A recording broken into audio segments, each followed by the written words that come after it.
Hello everybody, this is Digraj Singh Rajput. Welcome to Magnet Brains. इस video में हम क्या पढ़ने वाले हैं? इस वीडियो में हम पढ़ेंगे आफ्टरमाथ। आफ्टरमाथ क्या है ये? देखिए, अभी तक हमने क्या पढ़ा चैप्टर में? तो हमारा जो चैप्टर है when people rebel 1857 and after, ठीक है। तो ये वाला पार्ट अभी तक हम पढ़ चुके हैं, बस इतना पार्ट मतलब पूरा पार्ट ही पढ़ लिया है। देखा जाए तो ये लास्ट टॉपिक है आपका। तो हमने इसमें देखा कि क्या कारण रहे हैं, लोगों ने कैसे पार्टिसिपेट करा, क्या क्या हुआ, रेबेलियन किस तरह से स्प्रेड हुआ, ठीक है। यहां तक चीजें क्लियर है। अब सवाल ये आता है कि जो चैप्टर का अगला पार्ट है एंड आफ्टर, तो ये एंड आफ्टर क्या है? तो देखो, ये क्या हुआ कि आपने क्रिकेट मैच खेला, क्रिकेट मैच खेलने के बाद में आप हारे जीते वो सब अलग अपनी जगह है। फिर आप क्या करेंगे, उस मैच के बाद में आगे की स्ट्रेटेजी बनाएंगे कि आगे कैसे चीजें चलना है। हार गए तो भी ठीक है, जीत गए तो भी ठीक है, आगे का सोचेंगे ना आप। तो वही चीज यहां पे की गई है, क्या कि रिवॉल्ट हुआ 1857 का, ठीक है। हमने ब्रिटिशर्स को मारा, ब्रिटिशर्स ने हमारे को मारा, ठीक है। वो सारी चीजें चलो चलती है। अब लेकिन ब्रिटिश गवर्नमेंट के सामने एक सवाल यह था कि ये उन्हें इंश्योर करना होगा कि आगे भविष्य में इस तरह से वापस रेवेलियन ना हो, ठीक है। जैसा रिवॉल्ट आज खड़ा हुआ 1857 में, जिस तरह का रिवॉल्ट हुआ, ऐसा रिवॉल्ट फिर से ना हो। तो ब्रिटिश गवर्नमेंट भी कहीं ना कहीं सोच तो रही होगी कि यार कुछ ऐसी स्ट्रेटेजी बनाई जाए कि फिर से चीजें ना हो, ठीक है। तो वही सारा सब कुछ हम इस वीडियो लेक्चर में डिस्कस करने वाले हैं कि जो आफ्टरमाथ रहा 1857 के बाद में क्या हुआ, वो सारा सब कुछ इस पूरे टॉपिक का क्या है, क्रक्स है। और उसी चीज को हम कॉम्प्रिहेंसिवली डिस्कस करेंगे। आई होप आपको यहां तक एक आउटलाइन समझ में आए कि मैं क्या बताने वाला हूं। अब देखो, ये चीज मैंने आपको बताई थी कि रिवॉल्ट 1857 में चालू हुआ और ब्रिटिशर्स ने रिकैप्चरिंग का काम भी 1857 से चालू कर दिया, ठीक है। But they regained the control by the end of 1859। 2 साल लग गए उन्हें वापस से कंट्रोल को रीगेन करने में, सारी चीजों को, सारे रिबेल को, सारे जितने भी कह सकते हैं कि अलग अलग जगह पे जो प्रोटेस्ट हुए थे उन सभी चीजों को खत्म करने में उन्हें 2 साल लग गए। लगभग सारी चीजों को खत्म करते करते 2 साल लग गए। अब 2 साल में जब उन्होंने फिर से अपनी पूरी टेरिटरीज पे अपना कब्जा पा लिया, ठीक है, सारे रेबल्स को खत्म कर दिया, हरा दिया, मार दिया, तो उसके बाद में उन्होंने फिर सोचा कि अब आगे अगर सही तरह से बिना किसी रिवॉल्ट के हमें एडमिनिस्टर करते रहना है। ऐसा नहीं है कि रिवॉल्ट नहीं हुए, ठीक, रिवॉल्ट होते रहे कंटिन्यूअसली। आप 2 साल बाद में देखोगे, भी आपने पिछले चैप्टर में पढ़ के आया कि ब्लू रेबेलियन हो गया बंगाल में। तो रिवॉल्ट तो हुए, लेकिन उन्होंने ये पूरा प्रयास किया कि आगे जाके कोई ऐसा बड़ा रिवॉल्ट ना बने कि जिसमें हमें मुंह की खानी पड़े, या फिर चीजें हाथ से निकल ही गई थी बस, वो जाते जाते बची एक तरह से। तो इसके लिए उन्होंने खुद सेल्फ एनालाइज किया होगा, ब्रिटिश गवर्नमेंट ने सेल्फ एनालाइज किया होगा। तो फिर उन्हें क्या समझ में आया कि they were required to change their policies. जो अप्रोच अभी तक वो इंडिया के लिए, इंडियंस के लिए लेके चल रहे थे, उस अप्रोच को बदलना होगा। They are required to reorient their policies, ठीक है। उन्होंने बहुत एक मेजर चेंज लाना होगा। तो सोचा तो सही कम से कम उन्होंने, ठीक है। तो अब जब उन्होंने सोचा तो क्या किया होगा, तो यहां पे वही चीज दिया है, ठीक है। Here is the list of the important changes that were introduced by the British, ठीक है। ब्रिटिश के द्वारा कुछ इंपॉर्टेंट जो चेंजेस लाए गए उसकी लिस्ट यहां पे दी गई है, ठीक है। क्या क्या है लिस्ट में? देखो, पहला point, the power of East India Company was transferred to the British crown. British crown, ये समझना, अभी तक क्या था, अभी तक इंडिया में कौन रूल कर रहा था? एक कंपनी रूल कर रही थी। जैसे हमारे यहां से मान लो, जैसे रिलायंस जियो है, रिलायंस जियो जाके ब्रिटेन में रूल करने लगे, तो वो एक कंपनी रूल कर रही थी। आया समझ में? इस चीज की क्लैरिटी रखना है। सबसे बड़ा, सबसे मेजर चेंज जो 1857 के रिवॉल्ट के बाद में आया वो यही है कि the power of East India Company was transferred to the British crown. तो अब पावर एक कंपनी की जगह किसके पास आ गई? British crown. अब गवर्नमेंट रूल करेगी। जैसे रिलायंस रूल कर रही है ब्रिटेन पे, मान लो एक एग्जांपल, तो रिलायंस को हटा के बोल देंगे अंबानी जी आ जाओ वापस। अब कौन? अब हमारी गवर्नमेंट, इंडियन गवर्नमेंट रूल करेगी। तो वैसी चीज हुई क्या कि पहले एक कंपनी जो वहां से आई थी ब्रिटेन से, वो कंपनी हमें डरा रही थी, हमारे ऊपर कंट्रोल कर रही थी, हमारे राजाओं को हरा रही थी, एक कंपनी, ठीक है। अब उस कंपनी से क्या बोल दिया गया, वहां की गवर्नमेंट ने, ब्रिटिश क्राउन ने बोल दिया गया, ये ब्रिटिश क्राउन ने, देखो ब्रिटिश क्राउन ने भी मौके पे चौका मारा। जब रीइंफोर्समेंट बुलाने की बात हुई थी ना कि सोल्जर्स दे दो, नहीं तो हम इंडिया अपने हाथ से खो देंगे, तो तब वहां की गवर्नमेंट ने, ब्रिटिश क्राउन ने बोल दिया था हम सोल्जर्स तो दे रहे हैं, लेकिन एक बार कंट्रोल में आने के बाद में चीजें फिर अब हमारे हिसाब से चलेगी। तो ब्रिटिश क्राउन ने क्या बोल दिया, बस अब कंपनी के हाथ से कंट्रोल ले लो, और क्राउन के पास कंट्रोल आ गया सीधा, ठीक है।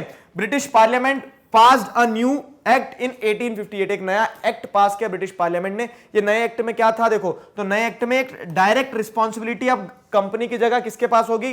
ब्रिटिश क्राउन के पास में, ब्रिटिश गवर्नमेंट के पास होगी। उसमें उन्होंने क्या किया कि member of British cabinet was appointed as secretary of state. Secretary of state ध्यान रखना, तो एक इंसान जो है वो कहां का है? ब्रिटिश कैबिनेट, ठीक है। ब्रिटेन में जो उनका कैबिनेट है, तो उनके एक कैबिनेट के इंसान को क्या बनाया जाएगा? Secretary of state of India बनाया जाएगा।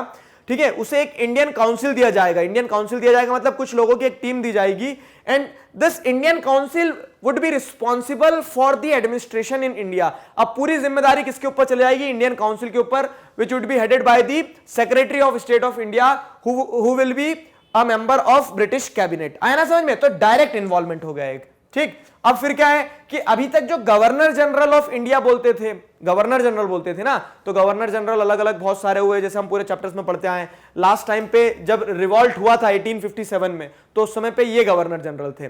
मैंने आपको फोटो दिए, अब आपको नाम बताना है, ठीक है। सेम गवर्नर जनरल जो 1857 के रिवॉल्ट के टाइम पे थे, वो बाद में क्या होते हैं कि उन्हें बोल दिया गया है कि आज से तुम गवर्नर जनरल नहीं हो, आज से तुम्हारा नाम क्या होगा? वायसरॉय होगा। वायसरॉय क्यों? वायसरॉय का मतलब होता है personal representative of the crown, ठीक है। तो अब देखो, जब ईस्ट इंडिया कंपनी से एक डायरेक्ट आप क्राउन के पास में कंट्रोल ला रहे हैं, तो ये governor general east India company के द्वारा दी गई एक पोजीशन थी। तो अब क्या होगा? अब से जो भी हेड होगा तो गवर्नर जनरल नहीं कहलाएगा, वो वायसरॉय कहलाएगा, ठीक है। तो लॉर्ड नहीं, मैं क्यों बताऊं, आपको होमवर्क दिया मैंने, कमेंट सेक्शन में बताना है।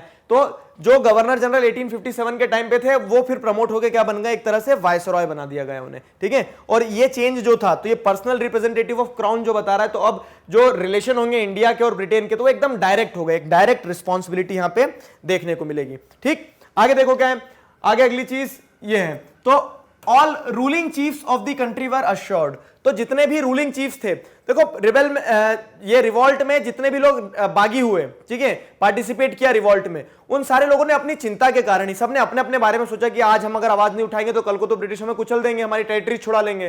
तो जितने भी रूलिंग चीफ्स थे, ठीक है, जो बच गए थे या फिर जिन्होंने क्या किया, न्यूट्रल स्टैंड रखा, या फिर कह सकते हैं जो रिवेल में पार्टिसिपेट नहीं करे, तो उन लोगों को एक चीज अश्योर कर दी, क्या कि there territories would never be annexed in future. उनसे बोल दिया कि बिल्कुल निश्चिंत रहो, अब ब्रिटिश क्राउन जो है तो ईस्ट इंडिया कंपनी से ज्यादा अच्छी है, तो वो आपकी टेरिटरीज नहीं छुड़ाएगी, ठीक है। तो इस तरह से क्या है कि उन्हें इस चीज का अश्योरेंस दे दिया कि your territories would not be annexed in near future. अब आगे भविष्य में हम कभी भी आपकी टेरिटरीज, आपकी किंगडम को अनेक्स नहीं करेंगे, क्योंकि जैसे डॉक्ट्रिन ऑफ लैप्स हो गया, सब्सिडियरी अलायंस हो गया, तो अलग अलग पॉलिसी बना दी और ऐसे या फिर ऐसे किसी भी तरह से बस टेरिटरी हड़प ली जाती थी। तो उसके चलते जो लोकल चीफ थे, लोकल रूलर्स, उन्हें बड़ी चिंता होती थी। तो इस चीज की अश्योरेंस दे दी एक, तो ठीक है। आगे क्या किया? They are allowed to pass on their kingdom to their heir, ठीक है। तो अब यहां पे क्या, हायर्स मतलब वंशज।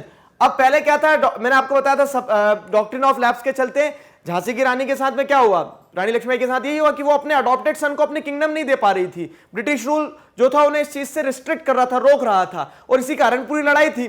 तो बाद में उन्हें समझ आया, तो उन्होंने जो लॉ बनाया था, ठीक है, गवर्नमेंट ऑफ इंडिया 1858, तो उस लॉ में एक चेंज ये भी लाया उन्होंने, मतलब उस एक्ट में एक चीज ये भी, एक लॉ ये भी डाला उन्होंने कि अब जो राजा होंगे वो अपने किंगडम क्या कर पाएंगे, अपने हायर्स को, अपने आने वाले वंशजों को पास ऑन कर पाएंगे, पास ऑन कर पाएंगे, और पास ऑन करते समय वो चाहे तो अडॉप्टेड सन को भी दे सकते हैं। तो एक बड़ा रिलीफ मिला हमारे जो रूलिंग चीफ थे, उन्होंने बोला कि चलो लाइन पे आ रहे हैं ब्रिटिशर्स थोड़ा थोड़ा, ठीक है।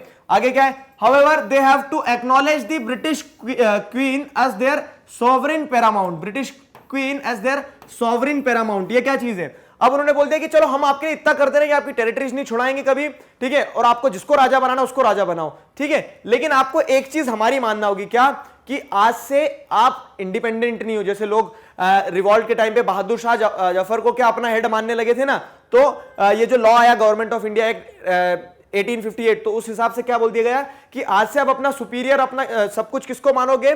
क्वीन को मानोगे, ब्रिटिश क्वीन को। आप ब्रिटिश क्वीन को अपना हेड मानोगे, ठीक है। You would accept their sovereign paramount, मतलब आप अपने ऊपर उनका अधिकार मान लोगे, एक्सेप्ट कर लोगे कि हाँ वो आपके क्या है, वो आपके माई बाप है एक तरह से, ठीक है।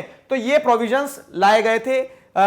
दो चीजें बता दी मैंने आपको कि एक तो डायरेक्ट रिस्पॉन्सिबिलिटी आ गई, दूसरा ये यहाँ पे रूलिंग चीफ्स को अश्योरेंस मिल गई। तीसरी चीज समझो क्या है कि इंडियन सोल्जर्स का जो प्रपोर्शन था काई में, आर्मी में, तो इंडियन सोल्जर्स का जो प्रपोर्शन था ना, तो उस प्रपोर्शन को कम कर दिया गया, ठीक है। The proportion of Indian soldiers was reduced and the proportion of European soldiers was increased. European soldiers के प्रपोर्शन को इंक्रीज कर दिया गया। इसके पीछे की कहानी समझो। उन्होंने देखा, ठीक है, ब्रिटिश क्राउन ने, ब्रिटिश गवर्नमेंट ने, ब्रिटिश ईस्ट इंडिया कंपनी ने, सभी लोगों ने देखा होगा, ब्रिटिश ऑफिशियल्स ने, कि इंडियन सोल्जर्स की संख्या बढ़ी और उन इंडियन सोल्जर्स ने अगर रिवॉल्ट कर दिया तो उस रिवॉल्ट को कंट्रोल करने में क्या मतलब पूरा एक तरह से खून पसीना निकल गया था ब्रिटिश ऑफिशियल्स का। तो उन्होंने सोच लिया कि भैया अब क्या इंडियन सोल्जर्स के नंबर को कमी रखो, ब्रिटेन से ले आओ, 2 पैसे ज्यादा देंगे उनको, लेकिन अपने लोग रहेंगे तो रिवॉल्ट तो नहीं करेंगे, ठीक है। तो यूरोपियन सोल्जर्स के जो प्रपोर्शन थे उसे बढ़ाया गया। अब उसमें भी क्या किया गया, देखो, instead of recruiting soldiers from Awadh, अब ये प्रपोर्शन कम किया गया, खत्म तो किया नहीं। तो जो अब सोल्जर्स थे तो वो Awadh, Bihar, central India, south India,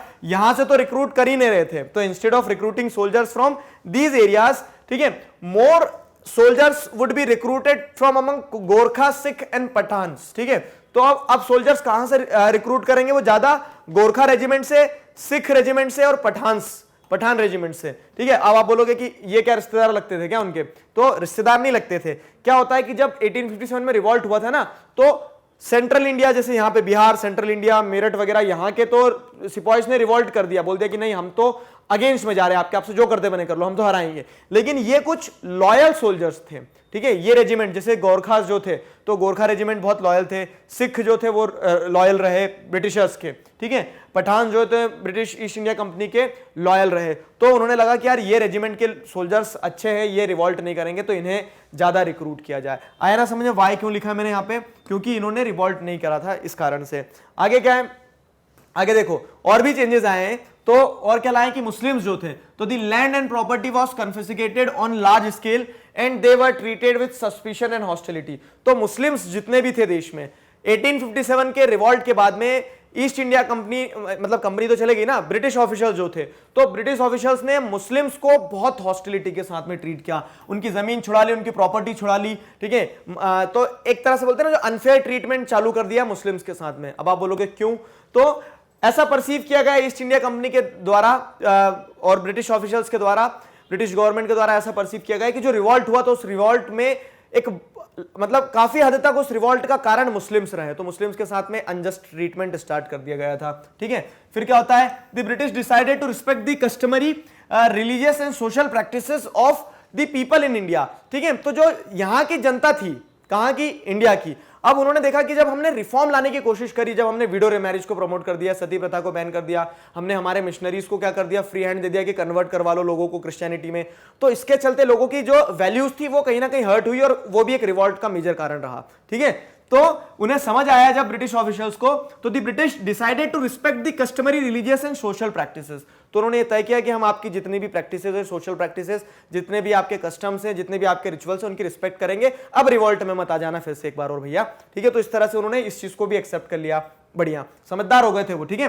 अब आगे क्या होता है, policies were made to protect landlords and zamindars and give them security of rights over their lands. जी हाँ, ये भी एक इंटरेस्टिंग चीज है, क्या है, पॉलिसीज बनाई गई बहुत सारी कि जमींदार्स और लैंडलॉर्ड जो वो क्यों प्रोटेस्ट में आए, क्योंकि हमने उनकी जमीन हड़प ली थी। अब हम अगर उनकी जमीन नहीं हड़पेंगे, उन्हें एश्योरेंस दे देंगे कि आज से आपकी जमीन कोई नहीं हड़पेगा, जैसे हमने राजाओं को दिए, तो वैसे जमींदार भी क्या हो जाएंगे, जमींदार भी शांत हो जाएंगे। तो पॉलिसीज बनाई गई to protect landlords and zamindars and give them security of rights over their lands, ठीक है। तो उन्हें अपनी जमीनों पर अधिकार रहे, इस चीज का उन्हें पूरा अधिकार दिया गया, ठीक है। ये सारा सब कुछ हो गया। तो thus a new phase of history began after 1857. Wonderfully written this line in the last part of the chapter, ठीक है। तो अब देखो यहाँ पे क्या बता रहे हैं कि ये जो इतने चेंजेस लाए, तो 1857 के पहले तक कुछ और थी British government, British east India company जो थी वो किसी और तरह से एकदम खून चूस रही थी हमारे लोगों का। लेकिन जब 1857 का रिवॉल्ट वो देखते हैं, तो उस रिवॉल्ट को देखने के बाद में उनकी जो सोच थी वो भी बदली, हरकतें भी बदल गई, थोड़ा क्या हो गए, वो भी नरम हो गए हल्का सा, ठीक है। तो वो भी इंडियंस के साथ में कोऑर्डिनेट करके चलने लगे, उन्होंने कुछ अपने एंड पे कॉम्प्रोमाइज किया, और इस तरह से फिर क्या होता है कि यहां से जो हिस्ट्री चालू होती है, तो thus a new phase of history began after 1857, और उसके बाद में फिर हम आगे मजबूत ही होते चले गए, फिर हम कमजोर नहीं हुए, तो फिर हमने आजादी लेके ही माने हम 1947 में। तो कितना प्यारा चैप्टर था, कितनी सारी नई चीजें जानने को मिली। आई होप आपने इस चैप्टर को अच्छे से समझा है, सारे टॉपिक्स वन बाय वन एक एक करके, ऐसा नहीं है कि आप सिर्फ लास्ट टॉपिक देख लो बोलोगे चैप्टर ही समझ में नहीं आया, तो जो पहले से स्टार्ट किया था वहां से पढ़ना है। सारी चीजें अगर आप देखते हो आपको समझ में आएगा कि हाँ चैप्टर किस बारे में, चैप्टर में कैसे सारी चीजें चली है। आई होप ये चीजें क्लियर है, किसी प्रकार का कोई डाउट नहीं है। और इसी के साथ हमारा चैप्टर होता है कंप्लीट। मुस्कुरा दो एक बार। तो चैप्टर कंप्लीट हो गया है। अब बचा क्या है, तो थ्योरी पार्ट पे चैप्टर कंप्लीट हो गया, क्वेश्चन आंसर्स बचे हैं। नेक्स्ट वीडियो लेक्चर में हम जो एनसीईआरटी क्वेश्चंस हैं उन एनसीईआरटी क्वेश्चंस के आंसर डिस्कस करने वाले हैं, तो जिसके साथ में फिर पूरे एंड पे हमारा चैप्टर कंप्लीट हो जाएगा। आई होप चीजें आपको यहां तक समझ में आई है, मजा आया है तो बताइएगा जरूर। और किसी प्रकार का डाउट है तो feel free to ask in comment section. Till then stay connected, keep learning. Thank you very much.